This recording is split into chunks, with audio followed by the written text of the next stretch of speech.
Well, welcome to Christian Answers. This is Pastor Jeff Short with another program where we talk from a biblical perspective, Christian perspective on world events. Today we're going to be looking back at a 60 Minutes episode where Mike Wallace, who used to be interviewer on 60 Minutes, is interviewing Morgan Freeman, the actor. And they're talking about race. Now, why are they talking about race? Because in our country, there seems to be a preoccupation with race, and the news media, the mainstream media, just can't get enough talk about race. They talk and talk and talk about race. They can never let race go because they have an agenda. And the liberal, the leftists in the media and in government and in the universities and colleges, and now corporations, they have an agenda to push, and they're trying to push critical race theory. They're trying to indoctrinate students in school to see America as a racist country, even though slavery has been ended for 150 years, even though the civil rights movement took place over 50 years ago, and a lot of the civil rights concerns were addressed. Most all of them were addressed 50-some years ago. There seems to be a reluctance on the part of the elites in our country to let it go and just let people get on with their lives and stop talking about it. And we see that happening today with the preoccupation by the mainstream media on every time the suspect happens to be black and is arrested by white officers, and there's some kind of altercation. That is always played up in the news media to the point where there is an effort. We can actually say right now that there is an effort by the media to push a racist American narrative on the population. And unfortunately, and I addressed this last week in our Christian Answers program, a lot of the denominations now are joining in with this false narrative. And unfortunately, even one of the biggest conservative denominations, the Southern Baptist Convention, the SBC, they are holding conferences and workshops and having discussions and dialogues on racial reconciliation and making a big deal about it because the news media is making a big deal about it. In other words, whatever people are talking about and whatever the news is of the day on the mainstream media networks, seems like the SBC feels that they have to be a part of that conversation and they need to address the concerns that are being voiced. And so the latest that I covered last week was that they're having a big get-together where former presidents of the SBC, former elected presidents of the Southern Baptist Convention get together, and one being black and the other white, and they're going to have a reconciliation dialogue and discussion as if we need to go over and over and over and over race again and again and again, as if it's some big crisis in our culture. And I explained last week that there is no crisis other than that which is generated by the news media and the leftist liberals who are trying to push a radical agenda. So there is no crisis, and yet there's talk like there is a crisis, and now Christians are buying into that dialogue, buying into that narrative. Well, I saw this interview by 60 Minutes, and it really encapsulates a lot of what I've been trying to explain and why I've been trying to encourage SBC pastors and denominational leaders to not simply follow the mainstream media narrative, to think through the issue. And so we're going to roll this clip and show how Morgan Freeman, he actually doesn't like this racializing of the country. He really doesn't like the push for racism coming from the black activists, actually. And so we'll see that dialogue here, and then I'll stop it and comment it, because it's very, very, very interesting, and it's very right on. I mean, Morgan Freeman really has the wisdom in this instance. So let's get into this and see what he has to say. Black History Month, you find ridiculous. why? You're going to relegate my history to a month? Oh, come on. So he doesn't like Black History Month, Morgan Freeman. As a black man, as a prominent voice in the black community, high profile, successful black actor, he does not buy into the black activist narrative that pushes for a Black History Month. We would also presume that he would not be in favor of a black national anthem. Yes, I kid you not. You probably already know this, but if you don't know this, if you listened in front of the Super Bowl game this past week or so, you will have heard a song that was sung on the field before the game. Now, what is this song that you may not know? It is called the Black National Anthem. That's right, the Black National Anthem. Now you say, well, wait, we already have a national anthem. Francis Scott Key wrote the Star-Spangled Banner. That's the national anthem. That's the national anthem for whites. It's the national anthem for blacks. That's the national anthem for Hispanics and Chinese Americans, Japanese Americans, immigrants of all types, Native American, Indians, the national anthem of the United States, because all of the diverse people in this country all have one national anthem that doesn't exalt one race over the other. It just says we're all together, and it's a national unity as we unify around the national anthem. Well, now there's this thing called the Black National Anthem, and it is played before the Super Bowl game, as it has been played before many of the NFL games, alongside the national anthem. So you have the national anthem of the United States, and then you have the national anthem of black people in the United States. It totally makes no sense.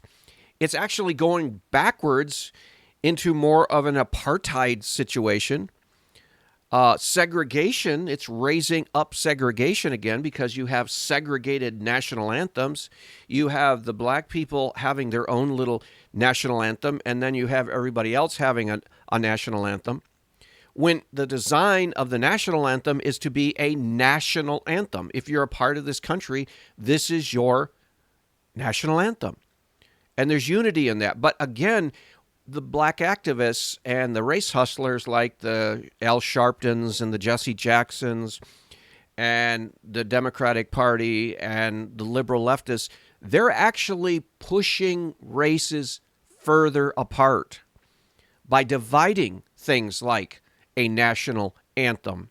They're dividing off from that and saying, no, we want our own separate ethnic anthem. And so they're actually encouraging and pushing in the direction of Black National Anthem, Hispanic National Anthem, Chinese National Anthem, Japanese National Anthem. All kinds of different diverse groups could now say, well, we're having a dialogue on national anthem, let's have our own. It's ridiculous. So we would assume that and presume that Morgan Freeman would also think that is stupid. But he totally doesn't like Black History Month. He says American history is included. And so let's hear what he has to say. What do you do with yours? Which month is White History Month? Well, come on, tell me. Well, I'm Jewish. Okay, which month is Jewish History Month? There isn't one. Oh, why not? Yeah. Do you want one? No. So he's playing the devil's advocate. He is just reducing Mike Wallace's argument to a reductio ad absurdum, or reducing it to absurdity. He asks Morgan Freeman, well, why don't you like the Black History Month? And he said, well, I don't want a Black History Month. American history is part of Black history. Black history is a part of American history. I want American history taught, not Black history taught. And then he turns the tables on Mike Wallace and he says, okay, do you want a White History Month? And of course, that is totally absurd. As everyone will acknowledge, Mike Wallace stutters and hems and haws and can't answer the question because it's so absurd. And then he tries to get away from it by saying, well, I'm Jewish. And so Morgan Freeman throws it back at him. Do you want a Jewish History Month? And he says, no. And Morgan Freeman says, well, no, I don't want one for Black history either. We're all Americans. We have one history. We have to look at our history and come to grips with our history, the good and the bad. And so you don't segregate out different histories and have a Asian American History Month and a Hispanic American History Month and this and that, because you're going back again, like I said, you're going back to the apartheid. You're going back to the segregated days where each group had their own. And that is not the America that we want. No, we want unity. And it comes by getting along with people. It comes through being polite and kind and nice and considerate to everyone, whatever their race. And Morgan Freeman is 100% right. He is contradicting the Al Sharptons and the Jesse Jacksons and Benjamin Crims and all of these race hustlers. Morgan Freeman is saying, this is stupid. This is dumb. We don't need a Black History Month. We don't need a Black Entertainment Network. Yes, that's actually true. That exists. There is a BET, Black Entertainment Network. And this is supposedly helping heal division in our country when you segregate out Black Entertainment Awards, Black History Month, Black National Anthem, Black Hall of Fame, Black Sports Hall of Fame. Black this, black that. You're segregating out yourself as a group and you're saying, we want unity. Well, if you want unity, then you don't segregate yourself out, put yourself out separately, and then at the same time say, well, we need unity. If you want unity, you don't have a Black National Anthem, because obviously that is dividing. Purposefully, that's dividing. So what I talked about the other week about the SBC is, if you want unity in the Southern Baptist Convention, you stop making such a big deal about the differences between black and white. You stop talking about all of the past grievances like slavery. If you want to get past slavery, you need to stop talking about slavery. And that's one of the things I see happening in the Southern Baptist Convention, where you run into some of the Southern Baptist Convention pastors, and they want to go back 150 years ago and talk about slavery and talk about the injustice of slavery. And they want to talk about the terrible conditions of slavery and how this was such a bad and unjust institution, which is totally true, but totally irrelevant for today when we're trying to move forward and build a society, a just society, and you're going back and dragging things up from the past. And it's the same way with the Jim Crow South and segregation in the South. I run into evangelical pastors on the radio and the television, and high-profile pastors like Tony Evans, for example, Anthony Evans. Listen to him. I've listened to him for 25, 30 years. I remember when I was at my first church after seminary in Chicago, I would listen to Tony Evans on the radio. Loved his sermons. He was energetic. He was biblical. He was accurate. He was very insightful, and I love to listen to him preach. But I heard Tony Evans a couple years ago during the height of the George Floyd panic, and he was talking in terms of going back to the days when in the South there was segregation and there was discrimination, and he was reminiscing on those days. And I'm thinking to myself, why are you going back there when we're trying to move forward here? Okay, so he's going back and he's saying, I remember when I was a young man breaking into the ministry, I tried to buy airtime on the radio station and they wouldn't give it to me because I was black. And he's going back 50, 60 years ago. And I'm thinking, yeah, we know that that happened in the South in areas of segregation and almost apartheid. Yeah, we know that. And that's why the civil rights movement happened, and that's why the progress has been made. But why are you going back and dragging up incidents of the past and bringing them into the future and applying them today as if they applied today when they don't apply today? There are no instances where black people have to sit in the back of the bus today, right? Of course, right. There are no instances where there are restrooms marked white people, colored people, right? Of course, right. There are no instances of that. There are no instances where businesses actually prohibit black people from coming in. These issues were dealt with, and rightly so, because they are unjust and unjust. But we don't need to go back there and dig up all the bad feelings and bad emotions and bad experiences and bring them up to the present and get people all riled up and whipped up and angry and send them out into the streets to burn down buildings and go into the churches to divide churches and accuse white people of racism today. Because if you look around, it is really hard to find a white person who is racist. You might find one once in a while, just like if you go up to some black people, you'll find racism in their heart against white people. But for the most part, for the mainstream population, and especially in Christian churches in the 21st century, you're not going to find racism.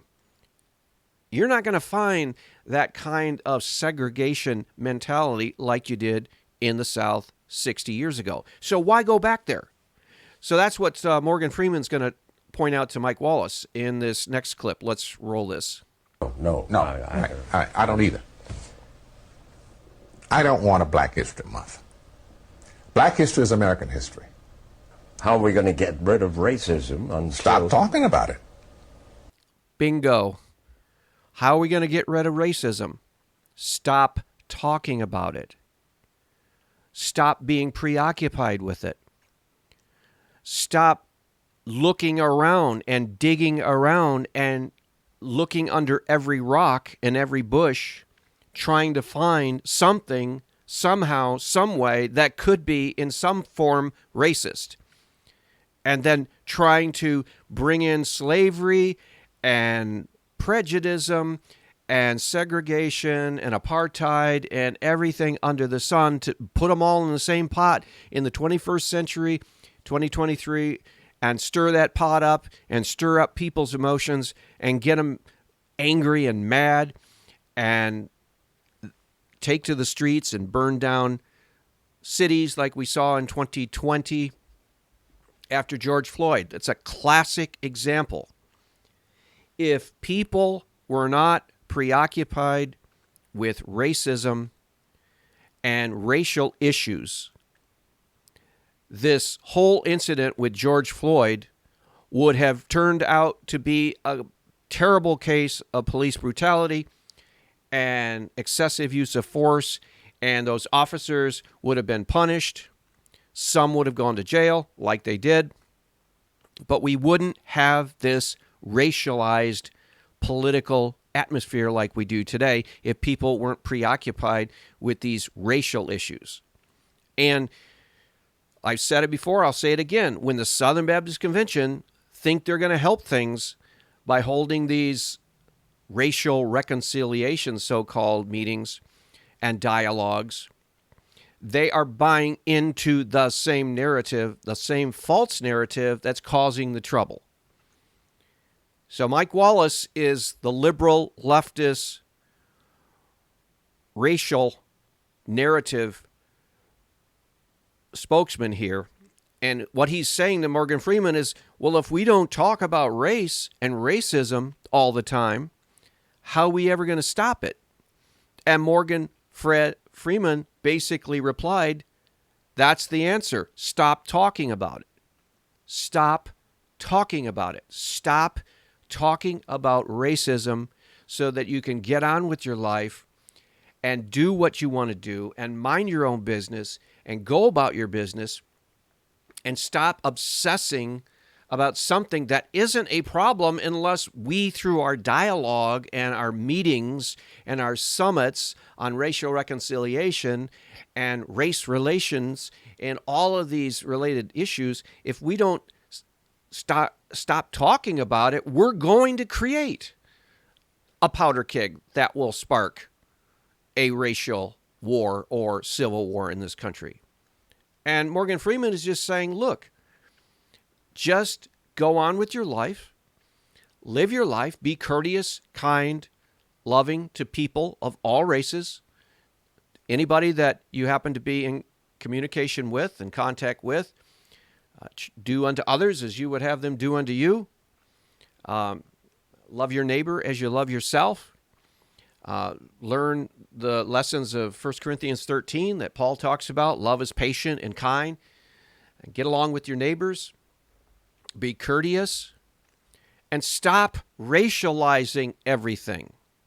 See, Mike Wallace is of that persuasion that in order to eliminate racism or any division between ethnic groups, you need to be talking about these issues all the time. Well, no, quite the opposite. If you want to move forward and progress in society and have the peace and have the harmony, you've got to stop talking up all these things.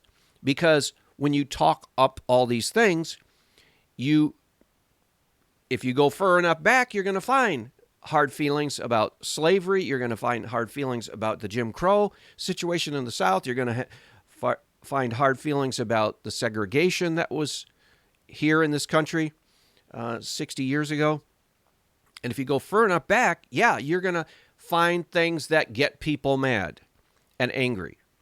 But if you try to drag those things that don't exist into the present, then you're going to be actually actively looking for microaggressions, they're called today, and you're going to be making mountains out of a molehill. It's the same thing with George Floyd. George Floyd's case was a probably police brutality, excessive force, bad law officer activity, okay? That's separate from racism, and yet it was made a racist experience because the officer that was arresting happened to be white and the man being arrested was black. So they made a racial experience of this when there wasn't one. And that's an example, a very symbolic example of what is taking place. So the same thing with the Southern Baptist Convention. The more we talk about this, the more we just make a big deal about past grievances, the more we address this from the wrong angle and wrong perspective and a false narrative, the worse we make things. If we want harmony and peace in the church, we need to unify on Christ and not unify on where we stand with racial divide. And that's what Morgan Freeman is basically saying to Mike Wallace here in the political sphere. I'm going to stop calling you a white man. Yeah. And I'm going to ask you to stop calling me a black man. Exactly. Morgan Freeman is basically saying, stop racializing everything. Stop seeing me through the lens of race and just see me as a person and treat me not as a black man, but as a man, period, a person, a human being. And that's the way we have to deal with this in the church also. We need to stop talking about racial reconciliation. You know, things are going well between ethnic groups in most churches. I would say 99.9% of all churches are not having any kind of ethnic tension. But if you start bringing in critical race theory and blaming white people and non-black people for black people's problems, and you start pointing the finger at people and start accusing them, accusing the brethren, that's what's happening in the SBC, and that's what's happening in different denominations. These outside agitators are coming in and radicalizing some pastors and some members of Southern Baptist churches and some leadership people. And then they're starting to bring in these racial issues into the church and addressing them from that radical social Marxist perspective. Then that does cause division, and then that does cause disunity, and then you do get actual tension. Because if you're pointing the finger at a certain race and saying, you're the problem, it's you. You are the poison in this culture. And you're saying you're white, and that's your problem. And you're racist, and you don't even know it. But that doesn't matter because you are anyway, because virtue of your skin color. Then you are causing division. You are causing trouble. You are causing disunity. So Morgan Freeman, his advice to Mike Wallace, but actually he could be giving this to the Southern Baptist Convention leaders when they say, well, we need to have all of these dialogues and conferences and discussions and workshops on race relationships, or else how are we going to stop racism and how are we going to stop inequality? And Morgan Freeman's answer is very wise. Just stop talking about it. Just stop making a big deal about these things. Learn to love one another and not hold grudges and not hold gripes and forgive and be considerate and get along and have a vision of working together instead of accusing each other. And that's the way you'll get pure unity. And he's right. And we know he's right. Everybody knows that's true.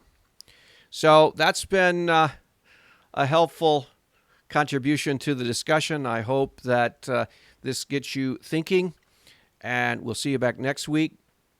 God bless. Take care. Until we meet again. God bless.